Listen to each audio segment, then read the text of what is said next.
think a lot of entrepreneurs too, they get stuck in this thinking that like nobody's going to do this better than me. Nobody knows my business as well as me. Nobody is as passionate about my business as me.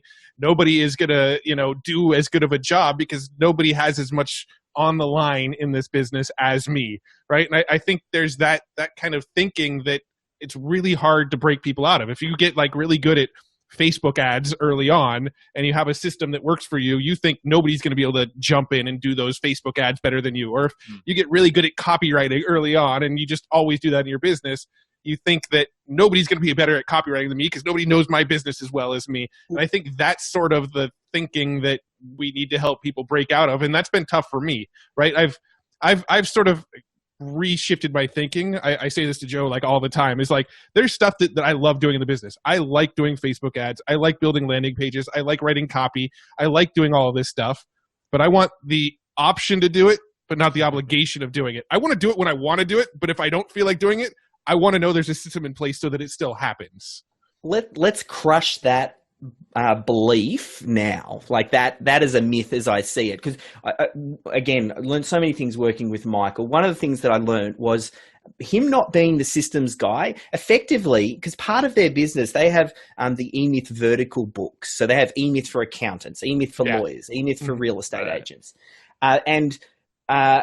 When it comes to launching those books, they never really had a system in place for launching the book. So I didn't realize this at the time, but Michael effectively got a consultant, me, to come in, show them how to book launch. They got me to systemize it as I'm doing it. And then they took those systems, internalized it. And then now, whenever they're working with the book verticals, as they launch the verticals, they have a system that they can deploy. So there have been a few times when these recurring ideas pop up into my head. I thought, oh, that's interesting. It takes me back to I've got a good friend of mine, Nick Thackralal, who is just like wicked smart in business. And he told me, because when I was struggling to get out of the agency, because I couldn't create the systems, he said, why don't you just hire a consultant to come in, create the systems for you, and then get your team to follow them? My first objection was, why do I want to pay some random person who doesn't really know my business to come in and try and make these systems and processes and then try and get my team to follow them? And but I didn't let go of the idea that maybe I didn't need to be the one that creates the system or the process. And I held on to that. And then it got reinforced by thinking about the work I was doing with Michael. And then I started a podcast, the Business Processes Simplified podcast, where I would think about problems in my business. I would find the person who's already solved it. My podcast it's not an interview. I don't talk about backstory and history. I say, here's a problem. How do you solve it? Give me the step-by-step on how you solve it. Then I take that episode, I give it to my team. They document it and turn it into a process. So I built up the process, Business Processes Simplified podcast is all about just taking problems, getting someone else to create the system, and then using my team to then document them. And I see, like business, I'm just building up a collection of systems that solve problems. So no matter what business I work in, I can take these same systems, because systems are actually very similar in all of the businesses that I've worked with. The biggest amount of difference always seems to be in the operations. It's just the delivery of the product or service. But sales and marketing and HR and management and finance, all of those systems are very transferable from one business to the next. So I set up that podcast, and then a few things happened in my brain at that point in time. It's funny how these little things kind of start off my brain just kind of thinking down a different path. But I realized the business owner, and one of my other thinking is the business owner is typically the worst person in the business to be creating the systems and the process, because they're busy, they're never going to get around to it, they see it as important. So you've got to think of systems creation as a two-person job. You have the person with the knowledge, and then you have the person who does the documentation.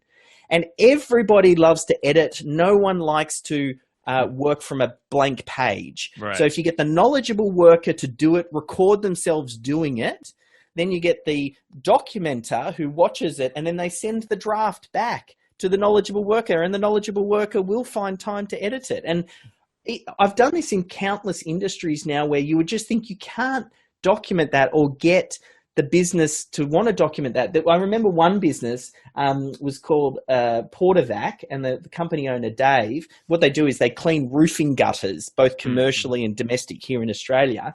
And he wanted to systemize the business, but they couldn't find time. So we identified a systems champion inside their business. Kane, his name was. He was this young 20-year-old go-getter who just wanted to learn and was hungry for it and very curious.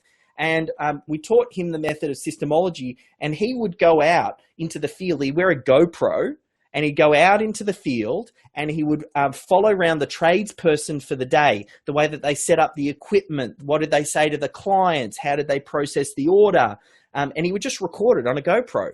Then the videos would come back. We'd get a separate person then to document it, and then it would go back to the original tradesperson just to have a little bit of a look over, and we'd kind of trim together the video, and then they'd have the documentation. But that idea that the business owner needs to be heavily involved in this process. Sometimes, especially if you've got a small team about you, it's just about identifying who can do it the best and capture that. Don't try and make your systems perfect out of the gate.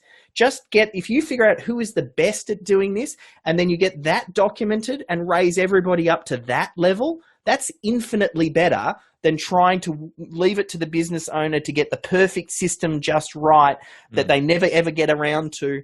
And I talk about that in the final chapter, actually, of Systemology. I say, don't systemize like McDonald's. Right. For some reason, everybody thinks that McDonald's is the poster child and they want to systemize like McDonald's. But McDonald's has been systemizing for 60 years. And who are you to come out, like, you think of McDonald's like an Olympic athlete who's been training, and they're lean and they're mean and they're a systemized machine, and you come out, this flabby couch potato who wants to try and run 100 meters next to them and systemize and run like that. No, you need to systemize like McDonald's was 60 years ago.